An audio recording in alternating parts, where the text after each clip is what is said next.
Carter, and you're listening to the Morning Roast on 95.7 The Game. I don't even like talking about Klay Thompson no more. It's not even fun. It's not even fun for me. This is Klay Thompson. So it's not even fun. It's kind of becoming like Jimmy G.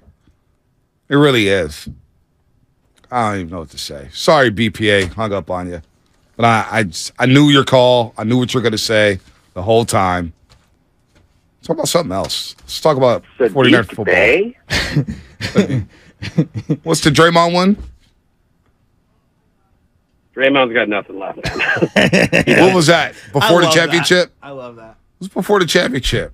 I'm done. Bonte, during your last segment, you were out of line with your co-host. You need to apologize. I apologize. Ask you if I was out of line. What are you apologizing for? I don't know. I know I'm a genius. I was out of line.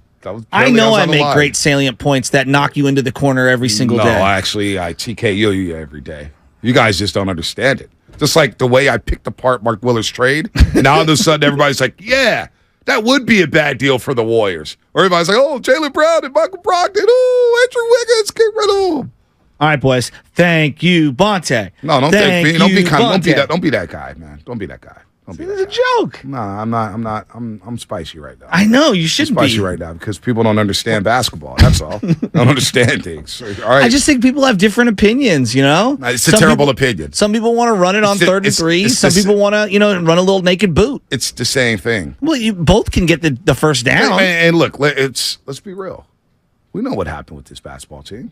What's that? We know what happened. I don't need to say it again. We know what happened. Well, they lost to the Lakers? No. Well, that happened, but we know what happened this season. Uh-huh. We know about the vibes.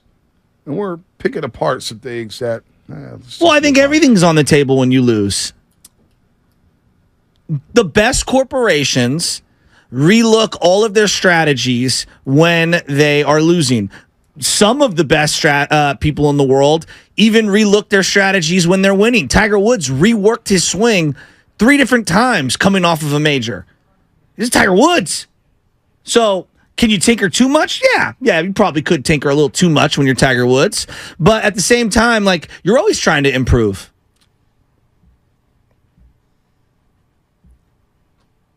(888) 957-9570. Let's go to Matt Barrows of The Athletic. Let's get into some 49er football. Matt Barrows. Hey, now, this is interesting because, Matt, how do you feel about this, man? Forget 49er football for a second. When you fly all over the place covering the 49ers and you cover them on the road. How do you feel about people eating next to you on an airplane? I don't like it. I wish we were, still old school where people, made an effort when they flew. They dressed in nice clothes, Right. They behaved properly. Now you got people coming on, they take their shoes off, they put their feet up on your footrest behind you. Seat back is down, all sorts of stuff. Eating crab fries. Yeah, eating crab fries, eating very smelly food. Sadly, probably most people are still kind of adhering to the societal norms, but all it takes is 1 or 2 of the 250 passengers on that plane, and everybody suffers. So let me ask you this, Matt. Do you remember your flight home from Philly this past season at the NFC Championship game? I can't say that I do. It didn't stick out for me. Now the game itself, you should ask me about that because right. the front row of the media is right pressed against the back row of the fans. So their midsections are even with yours. They have no qualms about turning around, knocking on the glass, spitting. It is like you're at a zoo. When you cover a Philly game. Well, the reason why concentrate. Well, the reason why I asked that is because I remember sitting next to you on the flight back from Philly, and the Brock Purdy news broke, and you were writing on your laptop, but I may or may not have busted out some crab fries. And I said it was inconsiderate. And he said it was inconsiderate. I said, well, hell, I paid for the seat. I can eat what I want. I'm hungry. And I want to get over the depression of a 49ers loss. But you were so locked in, you didn't even mind it, Matt. And I appreciate that. Well, yeah, obviously it did not affect me because I don't remember it, but that does happen. I mean, I sometimes will save up work to do so that I can do it on the flight, and it just makes the flight disappear that much faster. No doubt. All right, OTAs, man. What's your big takeaway so far from OTAs? Well, I mean, the big thing that everybody was scrutinizing was Trey Lance and Trey Lance's throwing motion. And to me, and I don't want to come off as someone who thinks that he's an expert on this, but it did appear as if it was, more fluid. I thought the ball was coming out of his hand faster. He wasn't overly aggressive with his throws, downfield throws. There was a lot of check down stuff, but even those types of throws, certainly in the Chicago game, and I realized that was sort of uncommon circumstances, but a lot of times the easier the throw, the more difficult it looked, and so he was hitting that short stuff, the short passes to the tight ends and the running backs really well. So I would say that very early, very just a glimpse of the Trey Lance of the 2023 offseason, but it was a good start. And how did Darnold look? Basically the same. I mean, they literally had the same stats. This is how pathetic I've become. I chart quarterback stats in May when they're just it's 7-on-7 stuff. But who had more air yards? Paying attention to the numbers, they were both 11 of 15 on those, so identical. I thought Darnold was actually a little bit more aggressive through some more downfield stuff. His receivers bailed him out of a couple of tough throws. There were a couple of really nice catches on his passes, but he looked fine. The extremely strong arm with Sam Darnold. All right, Matt Barrows here on the Morning Roast on 95.7 The Game, covers the 49ers for The Athletic. Has done a great job covering them for many, many years, formerly of the Sacramento Bee. So what receivers were out there? Was Ayuk out there? Was Debo out there? Who was not at OTAs, I guess I should say? Yeah, well, just about everybody who's a who's who on that team. It's kind of easier to ask who was participating, right. And that list is George Kittle and Christian McCaffrey of the superstars on this team. Both of those guys practiced, and it was noted by many people that McCaffrey looked like he was going through a mid-November practice or mid-November game. Really, he was going all out. So he stood out, but everybody else, there was no Trent Williams, no Nick Bosa, of course, no Deebo Samuel. Ayuk and Juwan Jennings were being held back. So at one point, Tim Kawakami asked Kyle Shanahan if Trey Lance had been getting all the first-team reps like he was on Tuesday. And Shanahan's answer was, well, first-team reps is sort of a relative term because it's mostly been a mix of second and third-teamers who are working with everybody. So, most of the starters, the would-be starters, were either held back or were just absent for these voluntary sessions. Last year, center guard was kind of up in the air, and obviously Burford and Banks, and then they got great production out of Brendel at the center position. This year, because Mike McGlinchey's gone, feels like there's a competition or a spot open at right tackle. So, who are the options? Did you get a chance to take a look at them? I know it's not profound what we're seeing at practice, but what are your thoughts on right tackle? Because I'm a little worried. I'm not going to lie there. Yeah, I think that if you ask most fans, they would cite that as the biggest worry because it's a relative unknown that they've circled as the successor to Mike McGlinchey, and that's Colton McKivitz, and he was there. He was the starting right tackle. There was no Trent Williams. So Jalen Moore was getting all the left tackle snaps, and I say all the it was the offensive line and the defensive line who were mostly kind of off on their own because the team drills were just 7-on-7 stuff. So no linemen when Sam Darnold and Trey Lance were throwing. So we really didn't get a long look at them. And by the way, that's the reason why Trent Williams isn't here. It's because they're really not doing a lot of serious work on the offensive line right now. So I think they figured there's no real reason to have, I forget what year Trent Williams is in, 15-year veteran, whatever he is. No reason for him to be there. But I would say that McKivitz is penciled in as the starter right now. Jalen Moore has a chance to overtake him. And then the other guy in the mix is Matt Pryor, who's a veteran. He can play all over the line.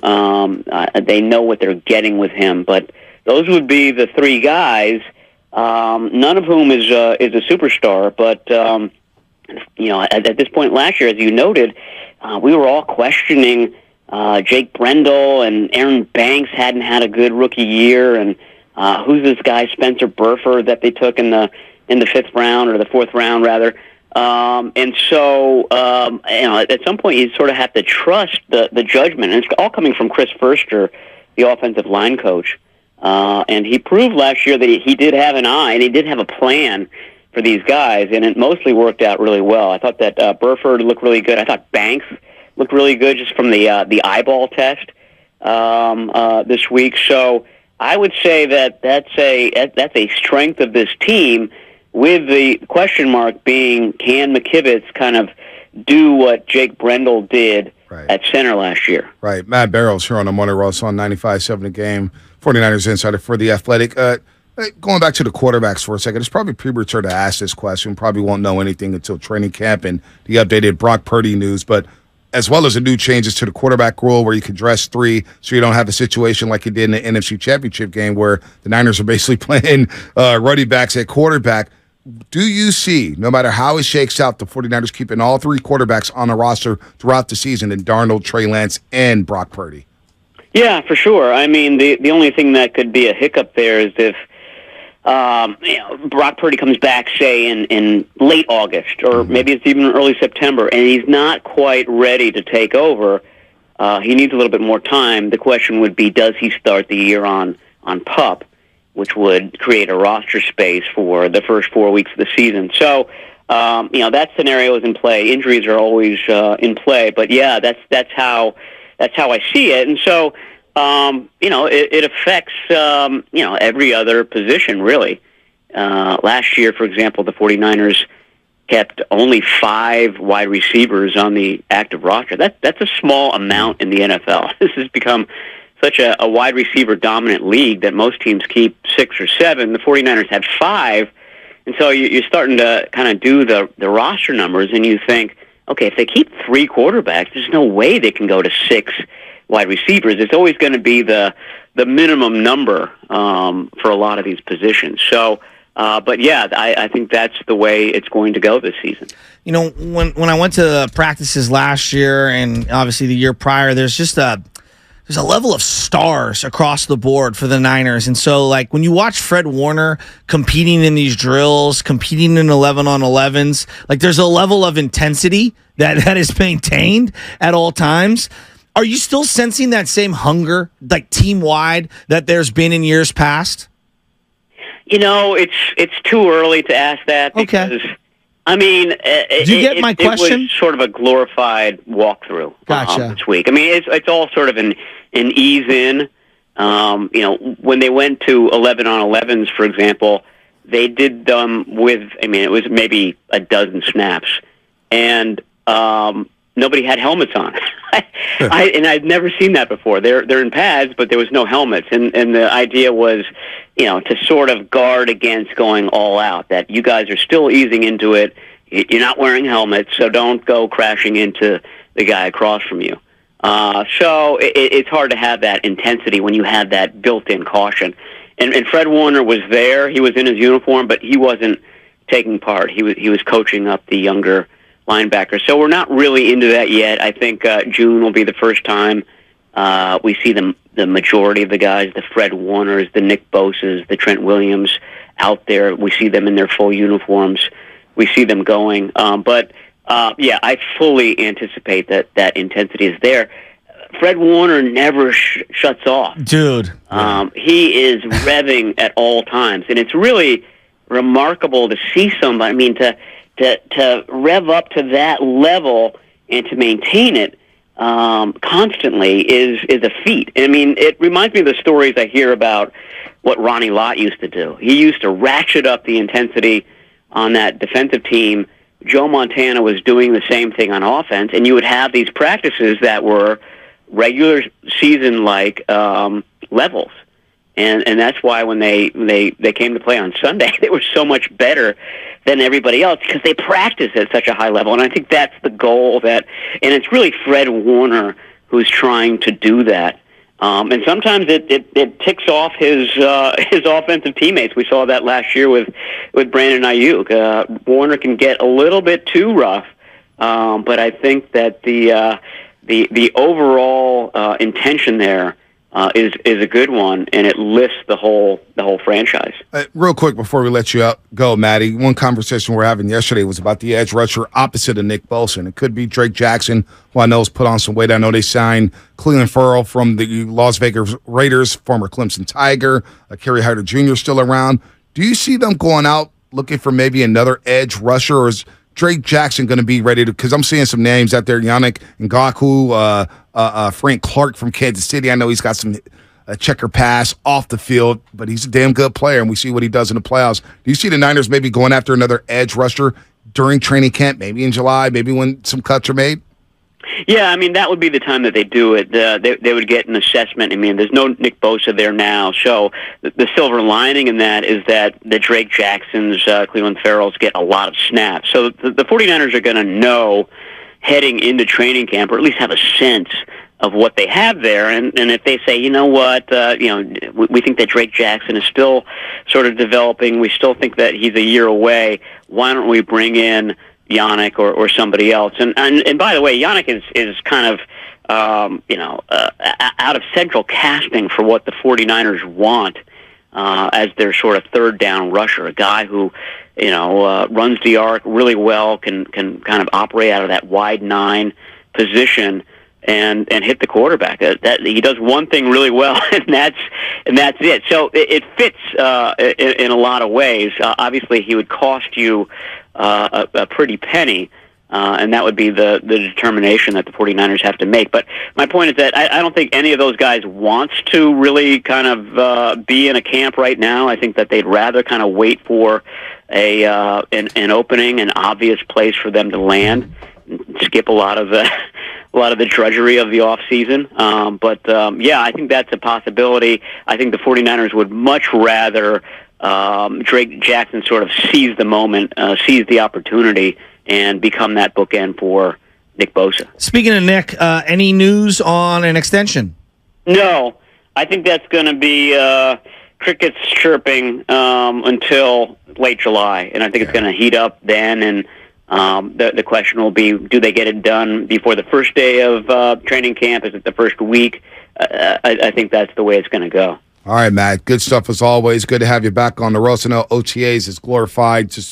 It's not even real practice yet. Just shorts and jerseys, but it will definitely heat up once training camp starts, and we'll have full-blown questions about the quarterback spot as well as the edge rushers, contract extensions, all that stuff. Matt, thanks so much for the time. All right, anytime, guys. Talk to you soon. Anytime. Matt Barrows here on the Morning Roast on 95.7 The Game.